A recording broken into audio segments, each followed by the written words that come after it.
Hello everyone, my name is Preston Dennett and welcome to a new episode of UFOs and the Paranormal. Thanks very much for joining me today. I truly appreciate it. I hope all of you are doing well out there. I'm very excited about today's episode because I'm going to be talking about onboard UFO encounters, which is my very favorite aspect of UFO research. I like these cases because they contain a lot of information. These are not simple sightings, even landings or face-to-face encounters with humanoids. In these cases, people are actually going inside the extraterrestrial craft, meeting ETs face-to-face, conversing with them. These cases lie at the very heart, the core of the UFO phenomenon. It's these cases that really answer the many questions surrounding this subject, such as who these ETs are, where they come from, and why they're here. I think these cases represent the cutting edge of UFO research, and for that reason alone, they're very important. So I've got 8 cases for you today. I call this episode 8 Very Weird Onboard UFO Encounters. They come from a wide variety of locations, including Australia, Portugal, and 6 cases inside the United States, including Alabama, Maryland, Michigan, Nebraska, Texas, and Virginia. These cases date from 1951 all the way up to 2015. They do involve different types of ETs. There's physiological evidence as well, some landing trace cases, and some really interesting psychic effects as well.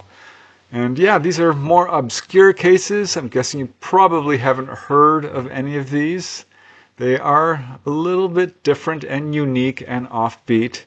I like these kinds of cases because, again, they are unusual and have something to offer in terms of helping us to understand what's going on here. So let's just get started. First case I'd like to talk about today, I call Something I'll Never Forget. That is, of course, a direct quote from the witness. This case was not recalled through hypnosis, but rather spontaneously. This person did remember this experience shortly after it happened. This occurred in the summer of 1951. It's a pretty early case, and it occurred in the very small town of Louisa, Virginia. And I think you'll find this case particularly interesting. Stephanie, that is the pseudonym, was only 6 years old when she was taken on board a craft. At the time, she was living in the small town of Louisa, Virginia. At that time, the population was only about 500 people. It was a hot, sunny day around noon in the summer of 1951. There was hardly any breeze, and Stephanie was playing in her front yard. She was waiting for her grandmother to call her in for lunch when a UFO appeared at low elevation overhead. As Stephanie says, about 50 to 60 feet above me was a saucer-shaped vehicle, hovering and spinning. It caused all of the leaves on the tree to fold and turn downward as if trying to avoid radiation or some sort of emissions. The saucer hovered for about 2 minutes and tilted towards me. At that time, it moved away from my yard and landed behind some trees, blocking its view from my house. I ran into the house and told my grandmother what I had seen, and she just blew it off. Now, even at that age, Stephanie knew that what she had seen was unusual, but she didn't realize that this was just the beginning of her encounter. She went into her room, and while her grandmother began to prepare lunch, it was during this time when she looked outside and saw 2 strange humanoids. As she says, I was sitting on my bed looking out the window in the back of the house when I saw the 2 beings passing along the outer edge of our yard beyond some peach trees. They were different heights. One was half a head shorter than the other. One of them was 5 feet tall, and the other about 6 feet, maybe a little less. They seemed to be wearing suits, which were rouge red in color. They were walking side by side and moved out of sight from my window. So at this point, Stephanie apparently experienced a period of missing time, because the next thing she knew, as if a switch had been flipped, it was now 10 p.m. She was missing almost 10 hours of time. And as Stephanie says, my grandmother and I were standing in the kitchen in the dark, and lunch was still sitting on the counter. When I realized I was home, there was dried blood on my legs and feet. So it wasn't long after this that Stephanie began to remember some of what happened during this missing time. As she says, "At one point, I know I was in the saucer. It had a window, and I could see the road below. I think we were over the Blue Ridge Mountains, which were visible from our house on a clear day. We were hovering above a car, traveling along a winding mountain road. I was watching the headlights from the car flashing into the woods as it went around curves. I think we may have taken them, but I can't remember a lot. I don't recall any words ever being spoken, but they showed me lights off in the distance and said that was where I lived. I had never been in a plane, so watching that car below me was something I'll never forget." Now, following this encounter, Stephanie didn't think much about it for a long time, but it was about 9 years later, at age 15, she went to visit a doctor, and this brought her memory back to this strange encounter. This was about 6 years after it occurred. And as Stephanie says, "I had an exam by a gynecologist, and I overheard the doctor asking my mother who had done the surgery on me. I had never had surgery or sex. I thought back to that night of finding the blood on myself. This has happened more than once, so I know they have some sort of tracking device inside my body.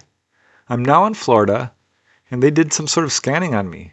I have a lot of details. I would even consent to hypnotherapy. I don't mind others knowing, but the fact is, most don't believe it if you tell them."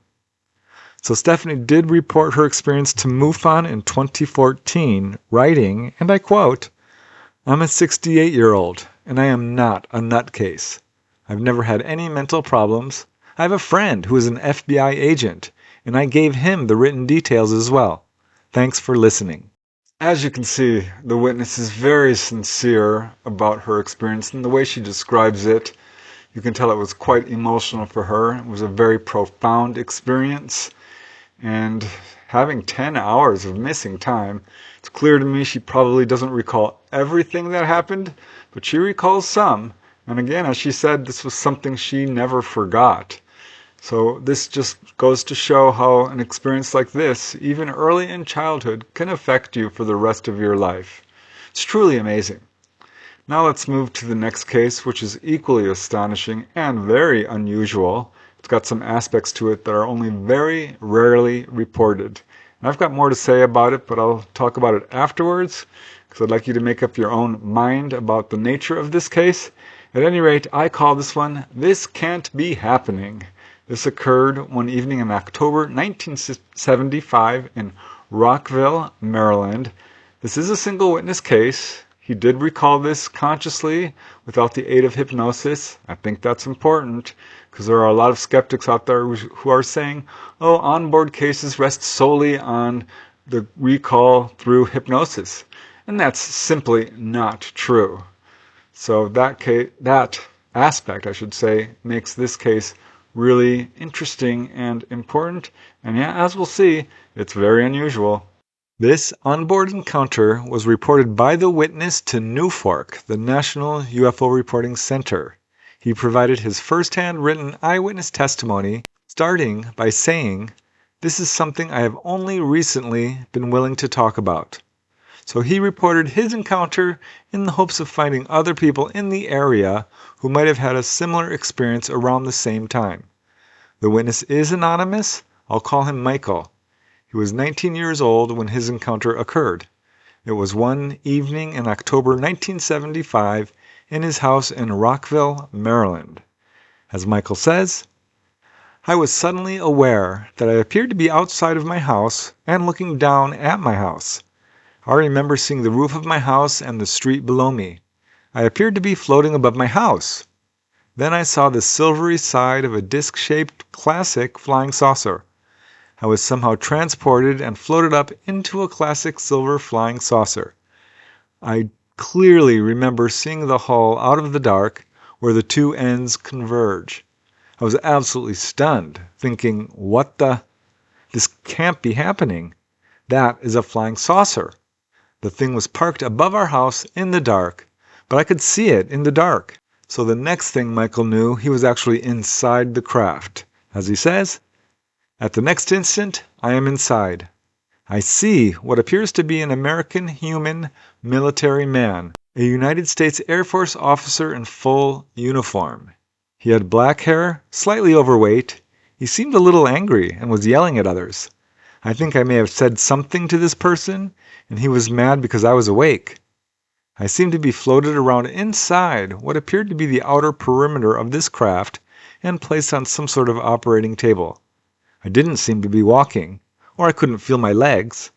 I was transported to the center of the craft and put on a table on my back, and doctors surrounded me. Now, up until this point, Michael was more astonished and confused than anything else, but what happened next did cause him some fear.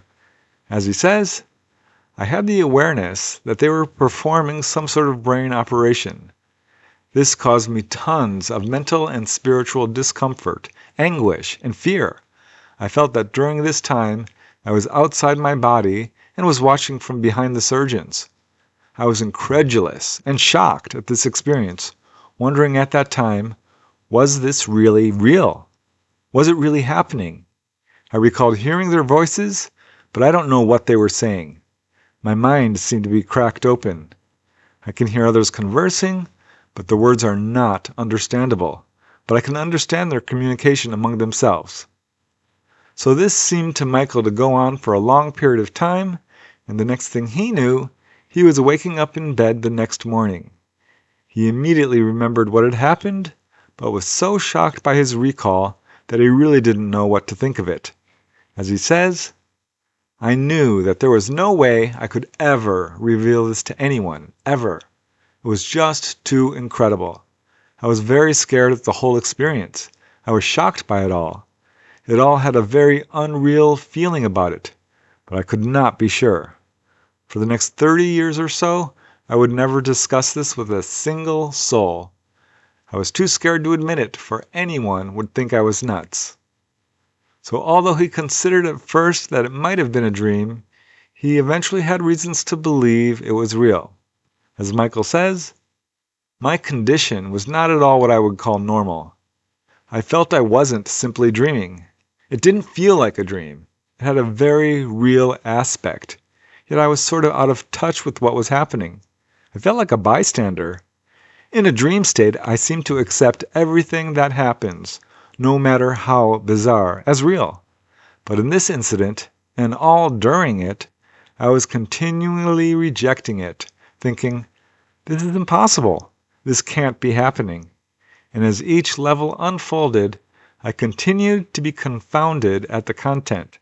In short, I could evaluate, which is a higher order of thinking that is beyond dream awareness. Now still, the experience was so bizarre that Michael wasn't sure how to process it. At that time, there was very little media coverage of this subject, so he simply put it in the back of his mind and didn't talk about it, didn't think about it. But it was years later, he picked up the book Communion by Whitley Strieber, and reading all the details in that book that sounded much like his own experience, he realized that, quote, it may not have been a dream after all, and could have been a real experience.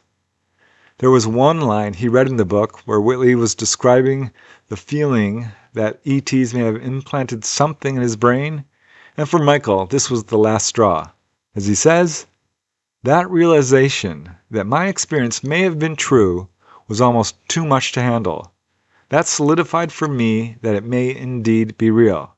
After that, I was a wreck for the next year or so, trying to accept this as reality. Now, as the subject continued to move into the mainstream media, Michael eventually learned to accept what had happened to him, and he was able to talk about it without too much distress. Then, one day, something interesting happened.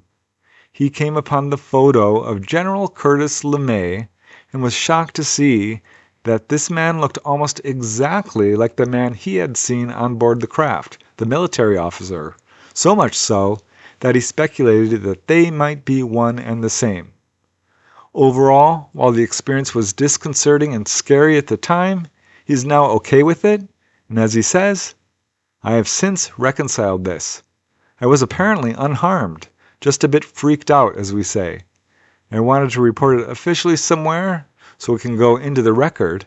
I don't have any recollection of anything like this happening to me before or since. I think there are some real important takeaways from that case. One is how the witness really struggled to accept what was happening to him. Could this have been a dream, or was it real? And was he going crazy? These are the sort of struggles a lot of witnesses go through following an onboard UFO encounter. It's very difficult to process at times, especially if nothing like this has ever happened to you before. To me, the most interesting aspect of this case is that he recalls seeing what he believes to be a military officer on board, which really raises the possibility that this was a MILAB, a military abduction, not really ETs at all.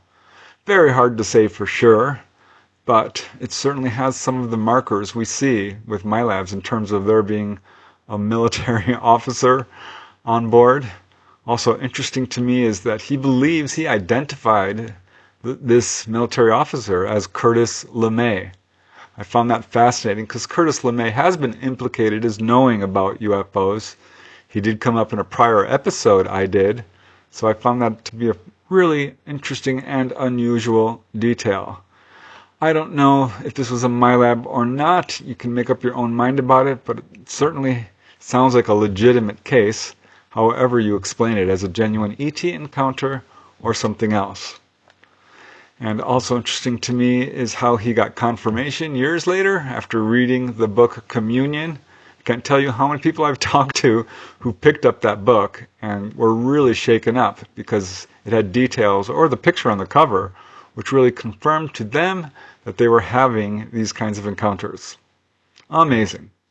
So now let's move to the next case. This one's also really unusual, and this was also recalled consciously without the aid of hypnosis. Very important.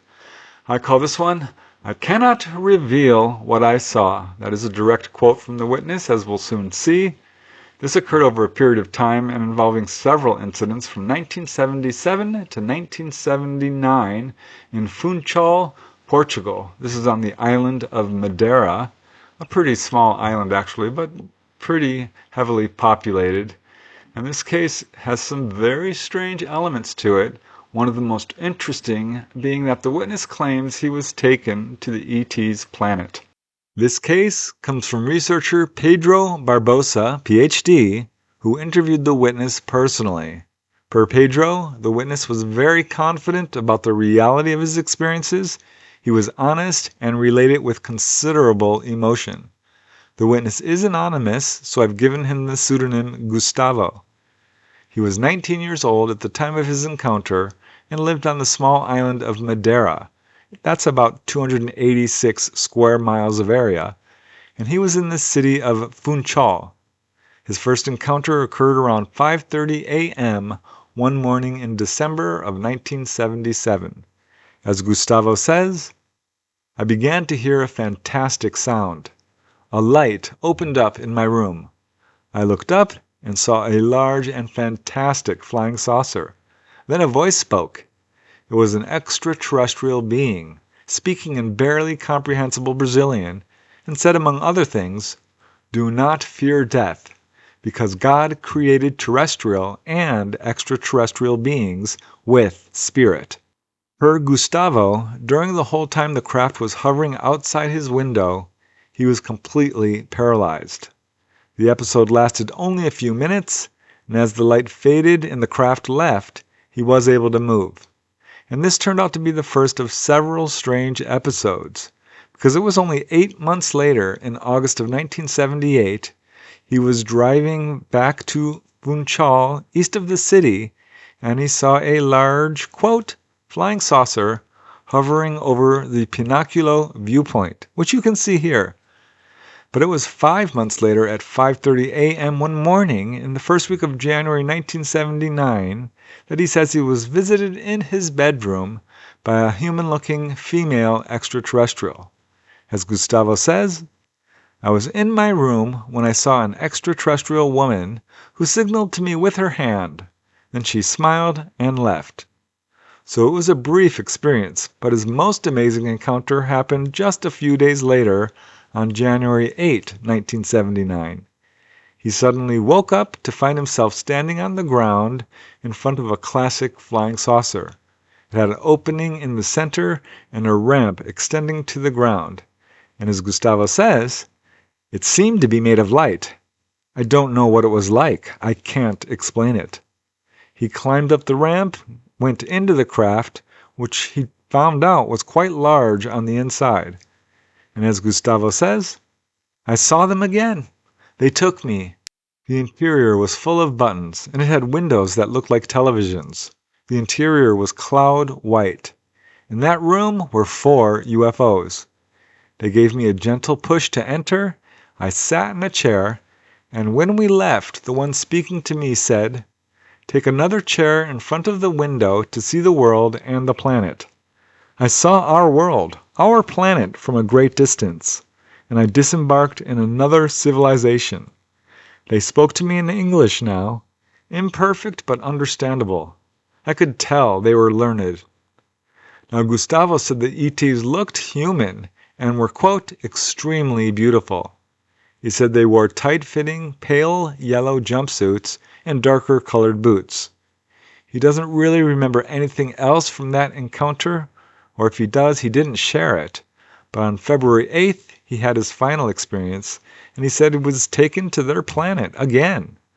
As Gustavo says, it is an ultra-modern civilization. When I entered the other world, their world, I was so impressed that I cannot reveal what I saw. It is not appropriate to reveal what I saw. They live a few thousand years ahead of us. They told me while I was still on board, our planet is very close to yours, Earth, but it takes a long time for you to get there. What that means is hard to say, but Gustavo did say that he was given a, quote, medical examination while he was on board the craft. As he says, they checked my health. They had something in their hand, round, like a little tube, which they passed all over my body. The people there seemed to have no illnesses. His onboard encounter lasted, he estimates, about 4 hours. After he was returned home, he said he felt dizzy, was tingling all over his body, especially his face, and he says he was also shivering from the cold. And it was for some time following his encounter that he refused to speak about it to anyone because he knew that anyone he told would likely consider him a lunatic or insane. I would really love to speak firsthand to this witness, face to face, because I suspect there is a lot more detail to what he experienced. But like many people, he initially kept his encounters secret. And who can blame him? There's so much gaslighting and ridicule and skepticism and confusion and fear surrounding this subject that the vast majority of people simply don't talk about it. I'm glad he did come forward and speak to investigators.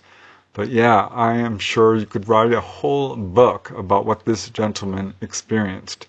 There's not a lot of people who claim to have been taken to an ET planet, so that is particularly fascinating. I also found it interesting that he says he cannot reveal everything that he saw. It's not clear to me whether this is because he simply doesn't have the words to describe it, that it was just so out of his world view, his, what he knows. Or if he felt like some of this knowledge should be just kept secret. There's a number of cases that do seem to follow this kind of pattern, that the witnesses don't want to talk about what they saw because it's private for them, or they are told not to reveal certain bits of information. Overall, a pretty fascinating case, and yeah, I wish I had more detail on it. I wish that with pretty much every case, I should say. Like this next one. I think this next case is absolutely legitimate. It has a lot of the details I look for in trying to confirm whether an encounter is real. I call this one A Warning of Things to Come. This one occurred in February of 1990 in Texas. And again, this was consciously recalled, not through hypnosis. But I will say it was apparently buried in amnesia for a very long time and only came back into the witness's memory years after it happened. This is again another pattern we see. And as we'll see, yeah, it's got some details to it that I think mark this as an important and genuine case. In 2019, as an adult, Gavin, that is a pseudonym, began having strange flashbacks and memories of weird encounters that he had when he was just a young child living in his parents' home in Texas back in the early 1990s. And he believes it was around February of 1990 when he was actually taken on board a craft and met extraterrestrial beings face to face.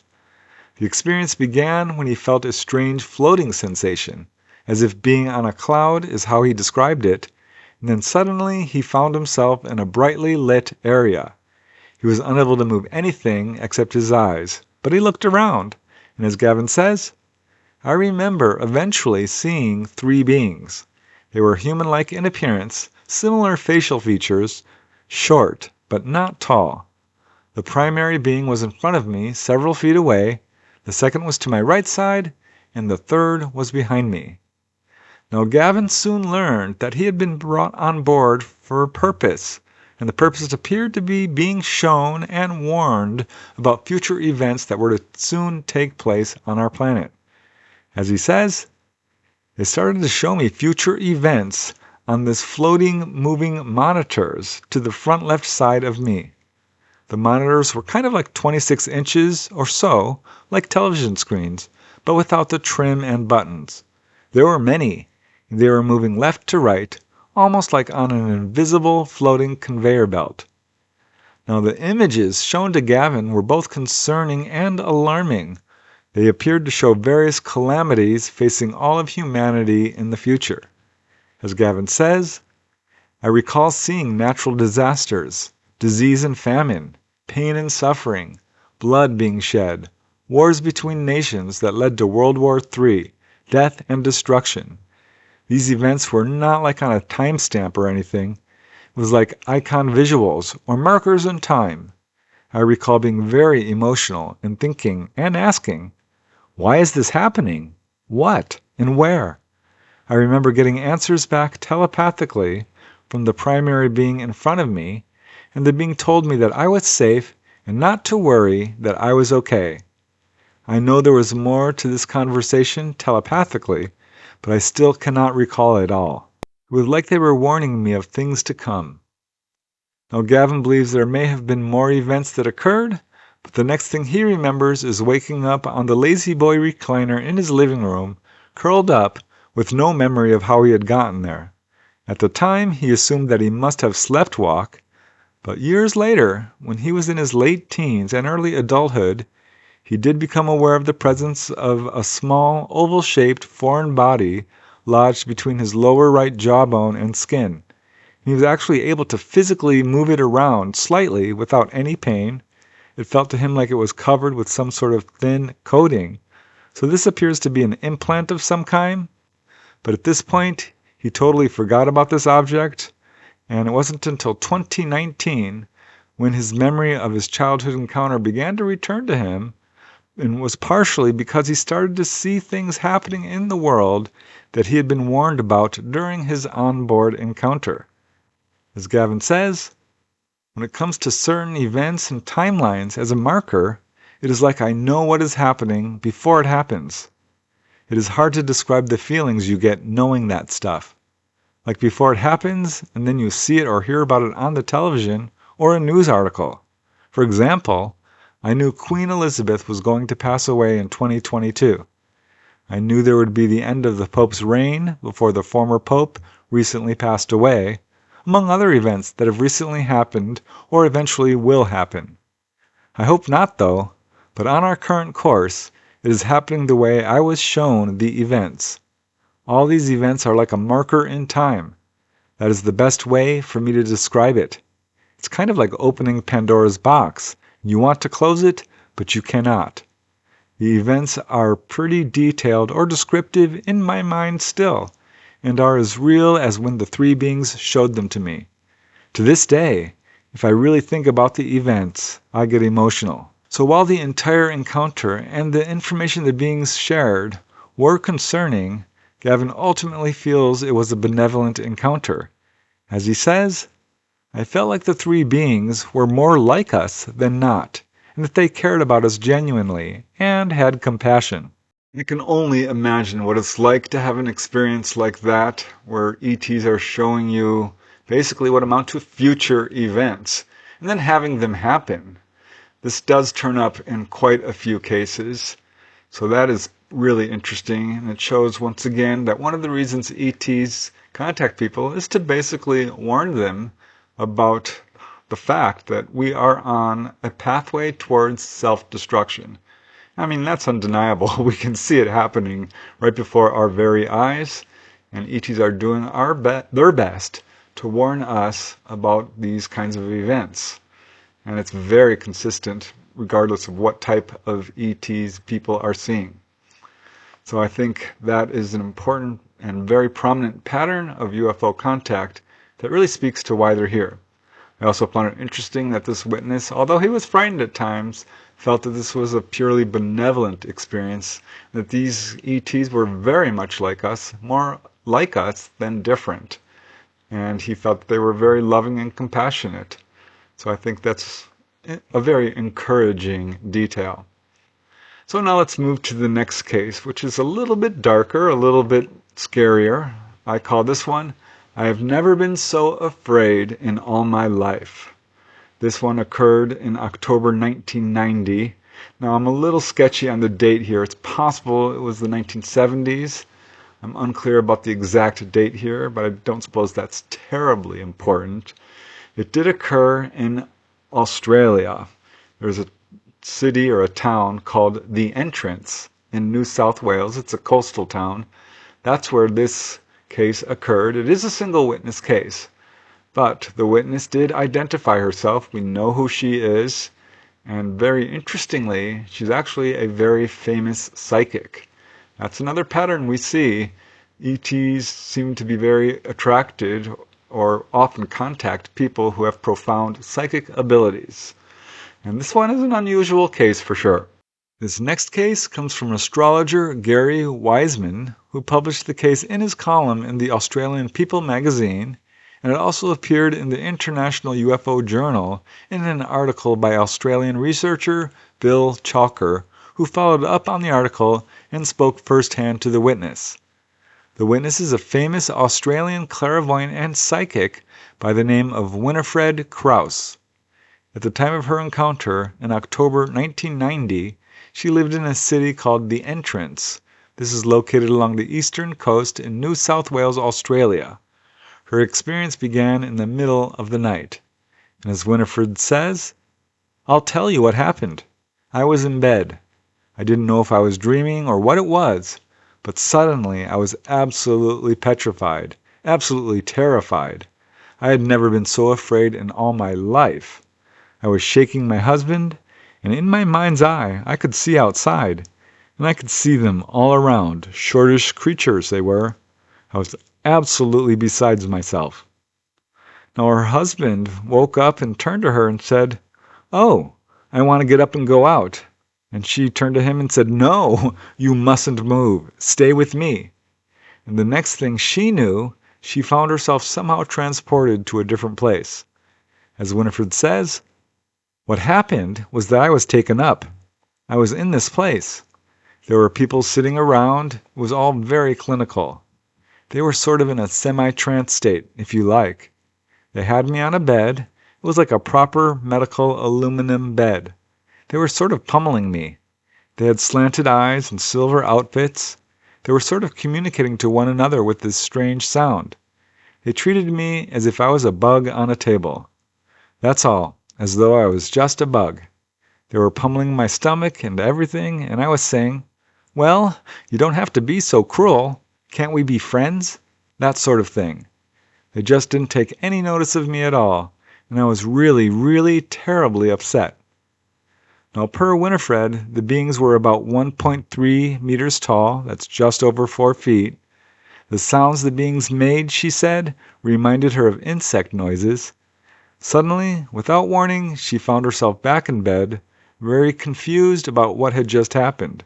And she says, "That was when I thought, oh, I've dreamt it." But I could not have dreamt it. It was just so terrible an experience. But soon it became apparent to her that the experience was real, because that morning she felt very sore in her stomach area, and the reality of the encounter was further confirmed when she decided later to undergo hypnotic regression. As Winifred says, "I went under hypnosis and went through the whole thing, and it was terrifying, absolutely terrifying, and it was stronger. I think I was more terrified under hypnosis than in the beginning, because it was clearer." Winifred says that one of the people she saw on board the craft in a trance was actually her sister. So Winifred asked her sister if she had any memory of anything like this, but of course she didn't. Nor did Winifred's husband see anything unusual that night that he can recall. But there is another interesting after effect of the encounter, which was a pronounced increase in Winifred's psychic abilities. As she says, "It did. I have been doing this work for a long time, but it really did. It was very strong, very profound, actually." Winifred eventually became a very well-known clairvoyant psychic, appearing in magazines and on radios and television, and providing readings to many people all over the world. Interestingly, she also invented a metaphysical board game that was quite popular. It was called the Cosmic Z, and its purpose was to help people to achieve a higher level of awareness, enlightenment, and illumination. That case is definitely a little different. She felt very little compassion coming from the ETs, but then again, she admitted that she was very, very afraid. And we know that fear can definitely alter a person's perception of events. When someone is in pure panic, it's very difficult to objectively observe what's going on. But it was her experience. She knows better than anyone else what happened to her. I did find it interesting that she saw her sister on board the craft and other people who were apparently in a trance. That's very interesting to me. Also interesting to me is that she says her psychic abilities increased sharply following this experience. And what did she end up doing? Creating this popular metaphysical board game that helps people to advance their own psychic abilities. I am speculating here, but I suspect that this might have been deliberate and that the ETs knew this would happen and contacted her, because this is one of their agendas, to really wake people up to their own psychic abilities. So that, I think, makes this case very important. That and the fact that we do know who the witness is. And again, for each person who's come forward, probably 100 or more who have not come forward. So it's far more common, for sure, than most people have any idea of. So now let's move to the next case, also super fascinating. I call this one, "You Don't Have Anything to Fear from Us." This one occurred on March 10, 1996 in Omaha, Nebraska, to a teenage student, a high school student. And this was to him a purely benevolent encounter. It's really a fascinating case in which a person was taken on board and spoke with what appear to be gray ETs. On the evening of March 10, 1996, Morris, that is a pseudonym, was staying at a small residential farm outside the main campus of Boys Town. This is in Omaha, Nebraska. He was in high school at the time. He and some of the other younger kids from other houses in the area were out shooting basketball hoops. Now, Morris at that time had developed an interest in UFOs. He enjoyed reading about the subject and watching shows on TV, and he was objectively weighing the credibility of the available evidence to see what was true and what wasn't. Now, on this particular night, he had brought out his telescope and was watching the newly visible Hale-Bopp comet. And it was then that a UFO appeared. It was 9:15 p.m., and as Morris says, "All of a sudden, out of the corner of my eye, I caught a glimpse of an object that was hovering slightly above the treetop. It made almost no noise whatsoever, except light wind blowing. I stayed outside watching this object, wanting to see what it would do. I felt quite at ease with the situation. It then started to randomly pulse lights around the side of the craft, as if it was trying to communicate with me, telling me to come closer, which I did. At that time, a light came down from the center of the craft, and I was staring face to face with what I believe was a Roswell gray being. Now, by this time, Morris had done enough research to be familiar with gray aliens, and as Morris says, it had all the characteristics, from the slender body to the long gray arms, to the pear-shaped head, to the oval eyes. At this point, I started to feel ringing in my ears. It was like we were talking, but at the same time, no words were coming out of my mouth, which to me at the time felt really weird. It was at this point that I felt my body being lifted off the ground and taken into the craft, where I proceeded to encounter other beings just like the first one. One was really a lot taller than the other ones. I called him the captain because he seemed to be running the show. I remember talking to multiple beings, and they all seemed like they were not here to harm us, but more to observe. As the beings were talking in their own way of communication, they took me around the craft, showing me all their different technologies that they had been using. And at this point in the encounter, the captain said to me, and I still remember this to this day, "We are real. Roswell did actually happen." The captain then proceeded to say in, I guess you would call it telepathy, "We will be looking in, time to time, on you." Now that proved to be the end of Morris's onboard encounter. That's all he could remember. He was quickly returned in some manner that he cannot recall back to the ground. And as Morris says, after the captain said this, I was back on the ground with the first being I had encountered. It seemed to say in its way, "Now you know why we are here. You don't have anything to fear from us." It then put up one of its arms in a peaceful manner, as if it was saying bye to me for now. I then looked up, and it was gone. At this point, Morris felt a tap on his shoulder. He turned around, and it was the house leader who was looking for him, and asked him if everything was okay. Morris, at this point, was overcome with this feeling of peace and calm, and replied, "Everything is okay." But as it turned out, there were some strange events still in progress, because on several occasions afterwards, he started to notice unmarked black cars following him around. And having heard of men in black, he wondered if this was what was happening to him.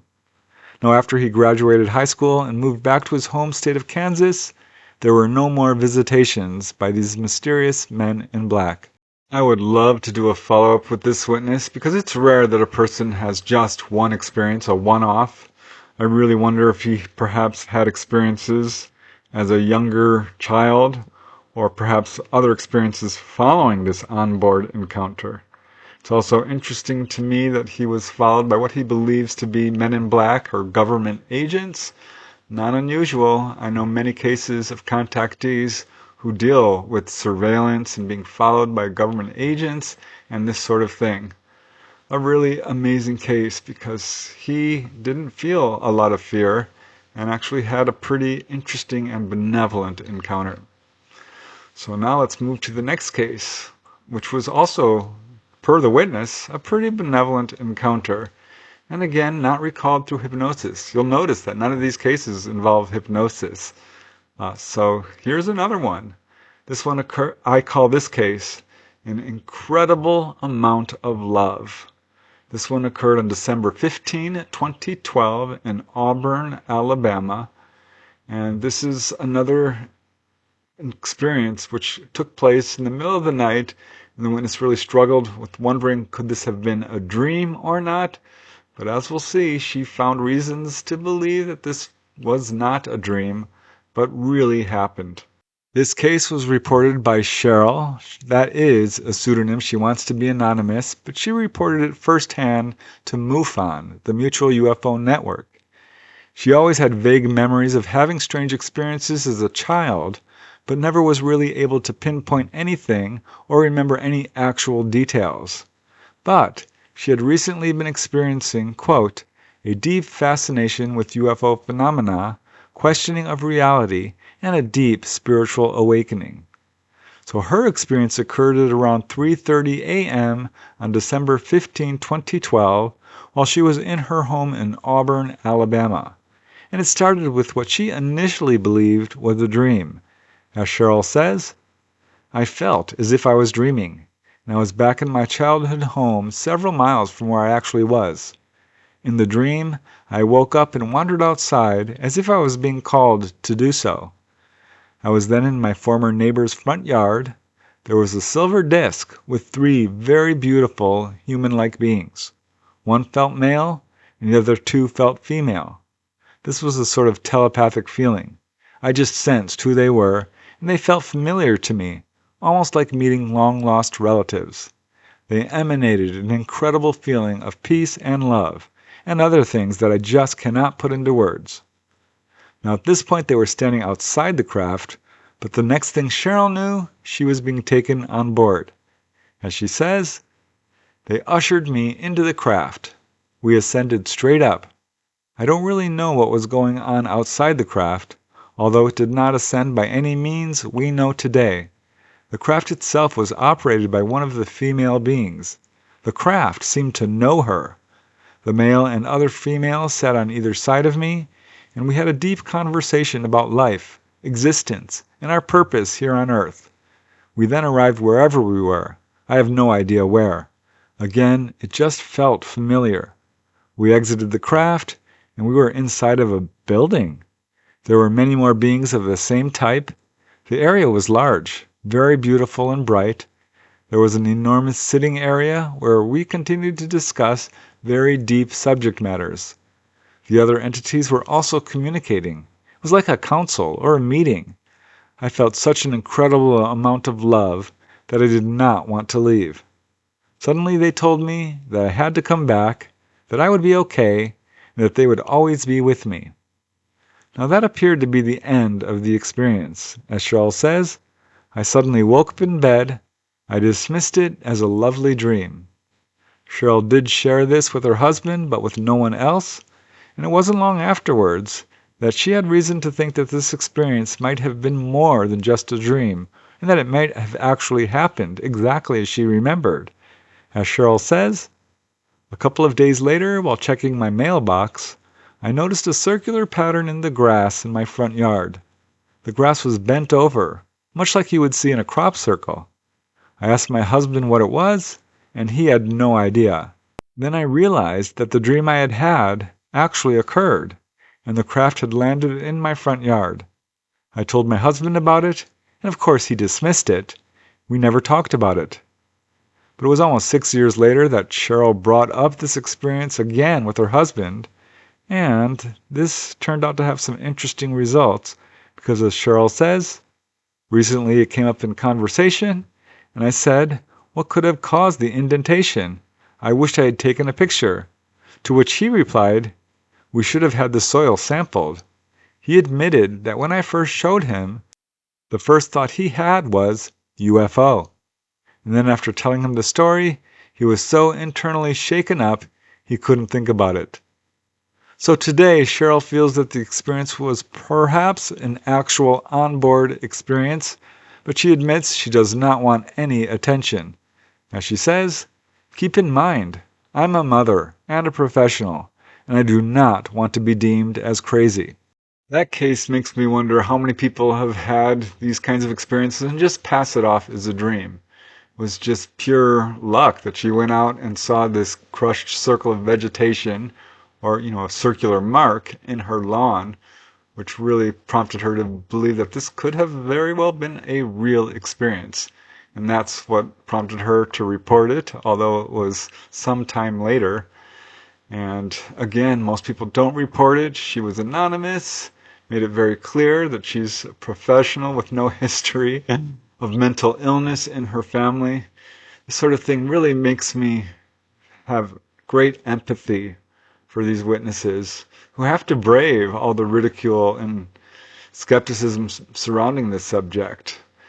This UFO cover-up has really slowed the progress of UFO research and continues to do so. It's really a shame because our governments absolutely know for sure that this is a real phenomena. I think we've got enough information to say that conclusively. And I don't know how many cases we need of people being taken on board for this to be accepted by mainstream science. Sooner or later it's going to happen for the simple fact that these cases are real. There's far too many to explain away as hoaxes, hallucinations, misperceptions, or mental illness, which is really the go-to for the folks behind the cover-up. And all the time they know it's real, so it's very much disingenuous. All right, let's move to the last and final case. I must say this might be my favorite in this compilation, just because it's got some really poignant elements to it. I find it a really fascinating case. And this is, again, fully consciously recalled. I call this one, I Went Right Through the Wall. This one occurred on June 5th, 2015 in Mount Pleasant, Michigan. That's not too long ago, so that is interesting for sure. Also, this is a single witness case, but as you'll see, there's some details to it that are, to me, have convinced me that it's absolutely genuine, and I think you'll find it certainly an interesting case. This very interesting final case comes from an anonymous gentleman. I'll call him Dylan. That's a pseudonym. He reported his encounter to New Fork 3 days after it occurred and provided a lengthy first-hand eyewitness testimony describing his encounter in detail. His experience began when he was asleep in the bedroom of his home located in Mount Pleasant, Michigan. This is a town of about 21,000 people in the center of the state.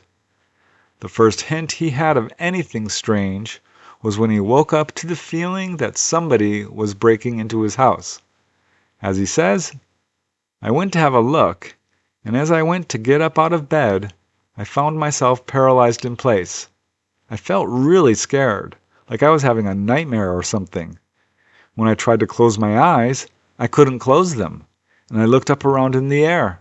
I assumed myself to be in a dream, but I couldn't wake up, so I started to scream. Before I could get a sound out, in a single second, I was floating above my bed, and I felt a deep, very low frequency hum, like a transformer was inside my body.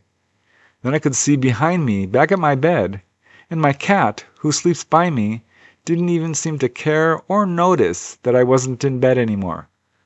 I was absolutely terrified, and right as I was about to scream, I started floating towards the wall of my bedroom. Now at this point, Dylan was still unsure whether or not this was a dream, but the next thing he knew, he was being pulled out of his room.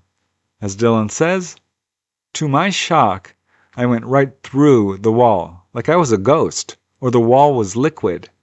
And as I saw through my wall, I was feeling this vibration intensify greatly, like a force in my body was going to explode from the inside out. I passed out completely. When I remember waking up, I was in some sort of white, science-looking laboratory of some sort. I again assumed I was dreaming until I saw a face looking down at me. It was a large head with black, bug-like eyes. And in my head, as I went to scream, I heard it say, "Don't be afraid of me. You are safe with me." I don't know how to explain it, but it said it through my brain, like a mind reader would read your mind. The voice sounded like I was saying it to myself, instantaneously to myself. Then I went to ask, "What's going on?" Before I could talk, again it said, "Don't worry, we're Zeta brothers." I don't really understand what that means, but as I could see more clearly, I immediately noticed that these weren't people at all. It was an oblong-looking, bug-eyed, gray-skinned being, probably around 3 feet tall, with a silver suit made of some kind of spandex. It had a tiny slit where the mouth was, and just holes for ears. Its head was wobbling on what I remember was a tiny neck, and its hands looked like they were really skinny and long, with almost no texture, just like the lining of a hot dog casing. I can only explain it as an alien creature. So Dylan now found himself lying on a kind of table, looking up at this strange being, and he continued to try to communicate with this being. As he says, when I asked it to go home, another one came into the room, and they were talking to each other without talking. One said something in a weird-sounding, almost African type of language, and they came back next to me in an instant. No walking, just teleporting back to above me. Dylan now found himself being undressed by one of the beings, and the other put a, quote, strange circular light orb on his genital area, which caused Dylan some burning pain. The being immediately removed this alien instrument, and the pain instantly stopped. And as Dylan says, then the one holding the light ball disappeared in a flash out of my view, and the other one above me said, I want to show you him. And a different, taller, bright one of these things came out walking with what looked like a little girl, but with some of the facial features of these creatures. And it looked up at me and said, You know who I am. This scared me terribly, and I immediately remember falling back asleep. This turned out to be the end of Dylan's onboard encounter. He's not sure how long the experience lasted, but he estimates a few hours. The next thing he knew, he was back in his home. As Dylan says, when I woke up again, it was the next morning, and I was back lying in my bed without my covers being disturbed. I immediately assumed it was a very scary nightmare. Then, when I went to get out of my bed, my ankle felt as though the same vibrational burning sensation was coming from under my skin by the bone in my leg. So I looked down and noticed that there was a small, maybe 1/8 of an inch, circular cutout and burned mark on my leg. But it went down like 4 layers of my skin, as if someone had literally punched a hole with a paper punch out of it and then burned it closed. So seeing the mark on his ankle, Dylan realized that the dream explanation failed to account for what had happened to him, and of course there were a few other strange after effects. As Dylan says, for the past few days, I haven't really been able to tell if this was a dream or real, but strange feelings happen to my leg, and I hear weird static sounds in my head when I feel it, and I also keep seeing a strange pattern of a triangle with 2 circles in it, which looks like some sort of geometric constellation when I start to fall asleep every night since. I still don't know if I was dreaming of this or if it really happened, but I can't explain why I am still feeling and seeing weird things, or the hole in my leg I found the morning after all of this happened. So Dylan decided to report his experience to the National UFO Reporting Center, and says that he believes that he experienced a, quote, possible abduction, and that he was, quote, taken to an alien laboratory from my bedroom. It's another example of a person having an experience in the middle of the night and waking up thinking, wow, could this have been a dream? And then discovering a mark on their body that kind of points to the fact that, no, this really happened.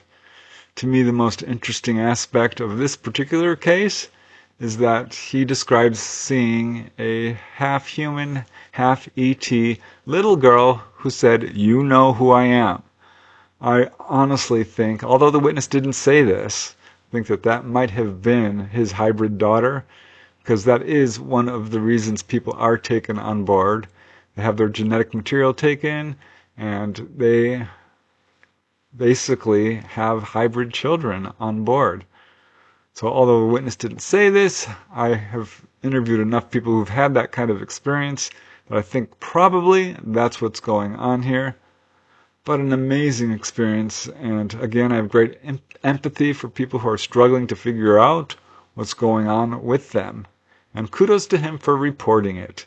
I wish everyone would come forward. It would make it a lot easier for everyone else who are having these kinds of experiences to come forward as well. It's really one of the reasons I do this research, because I know there's a lot of people out there. I know a lot of you guys listening here have had these kinds of encounters and are searching for answers. So again, yeah, that's why I do this research. These experiences do run in my family as well, so I'm not just doing armchair research here. I've had personal experiences with this, and having talked to so many people who've had these kinds of experiences, I think it's profoundly important, and I think all humanity deserves to know the truth about what's going on here. So that's it for today. I truly appreciate you guys watching. Again, I think this subject is crucially important, so thank you, thank you, thank you. And until next time, keep asking those hard questions, keep searching for the truth. Most important of all, keep having fun, and I will see you next episode. Bye for now.